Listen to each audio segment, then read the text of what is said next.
All right, hey guys. So this is a video to kind of help out with footprints. Wayne Shorter classic, always gets called at jam sessions and stuff, and a good way to dip your toe in the water are the minor blues, the C minor blues. One thing that's unusual about this one is in 3/4. So the swing lines that you might be accustomed to in C minor aren't really going to work quite as well, but always good to kind of vary your palette there. What is nice is using that opening frame to really practice kind of your C minor voicings. I think we all know C minor 7, but setting up a nice kind of airy pad here with some right hand voicings is a good way to stretch this guy out. One of the combos I like to use a lot is C minor 7 down here and then E flat major 7. They're virtually the same, but this D gives you the 9th on there, and then another one is G minor 7 here, which will give you that 11th of the chord. So I'm not changing the chord. I'm always going to have this as my bass, but what I will do is kind of mix between those. But really anything from that C Dorian scale is available for your voicing. So you can practice, again, keep this as your basis, you know.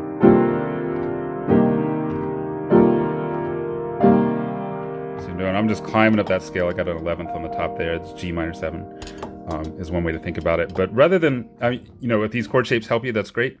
But also try to just experiment picking notes out of the Dorian mode there for your voicing.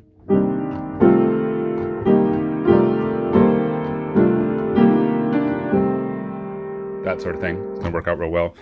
All right, and then, so even just that is kind of nice. If you got a bass player, you can do that all day long. But since I think we're doing a solo style here, you may want to cop this bass line.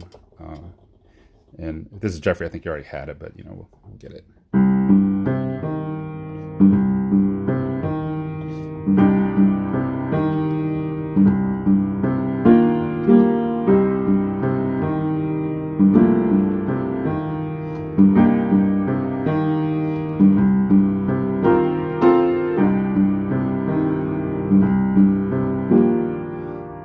Something along those lines. And again, just since you've got that happening, you're not going to need to hit your C minor. You don't want to be tied to this. So same deal, like as if you're playing that in the left hand. Just explore, the thing. If you want to stick to like E flat major 7, G minor 7, you can kind of do different inversions for those. B flat major 7 works too. Anyway, but yeah, that's the one. And keep it sparse, but I would say about eight bars of that would be excellent.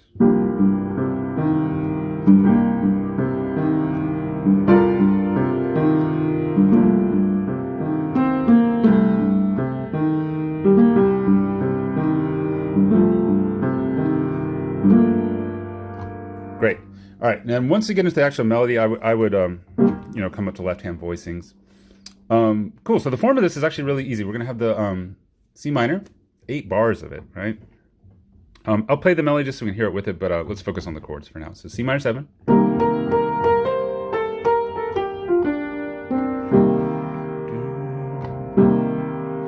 Okay, and then we have F minor 7. I think you guys know that one. All right.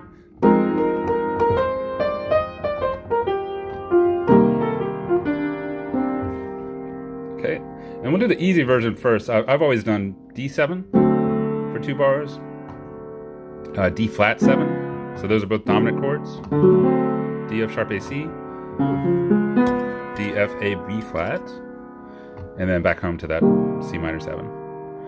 So that does get scoffed at jam sessions, although lots of people play it.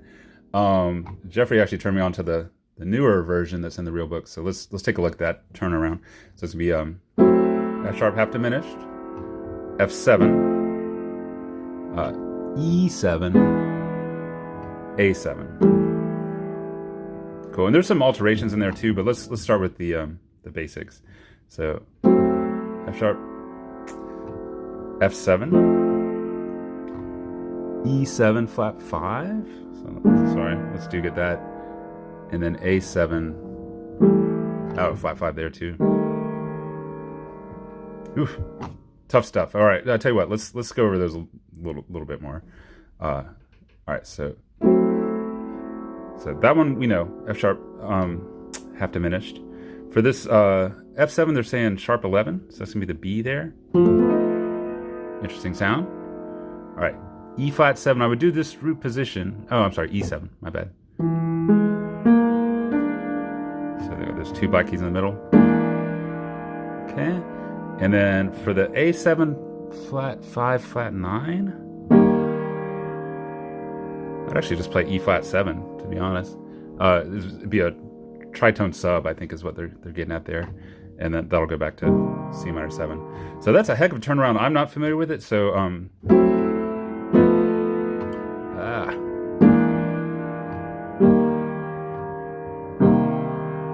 cool. So that might take some practice. If you want to bicep that and just kind of get the melody going, it's going to be D flat 7. So I would maybe recommend starting with that. Obviously a lot easier. Just getting the flow down, and then once you feel like you got it mastered, we can come back and get that harmony in there. Something for me to practice too. All right, great. So without all the hullabaloo, let's just kind of hear the melody with the chords. All right.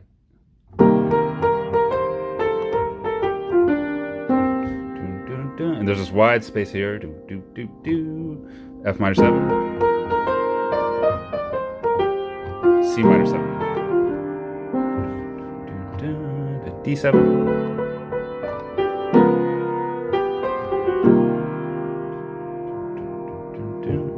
All right, great. So that's the basic version of it. And then this melody has wide open spaces in there. So it's totally appropriate to either fill that in with some of those double-handed voicings like we were talking about, or even melodic lines. You would just kind of hug the Dorian stuff. Check out my Dorian workout video if you need to. Anyway, so that's the one. So I'm going to do it one more time, but I'm going to fill those spaces in this time. Let's see what comes out. So we got...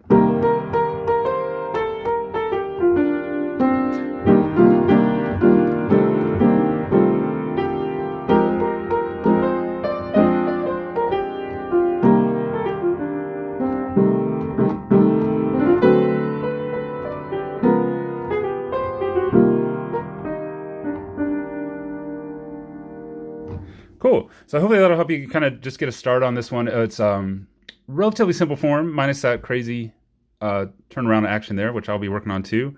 But just see what you can do with it. Once we have that form down, we'll be able to kind of solo till our heart's content. This is a pretty straightforward one to do that with, so we'll get into it. All right, happy practicing. I'll see you guys soon.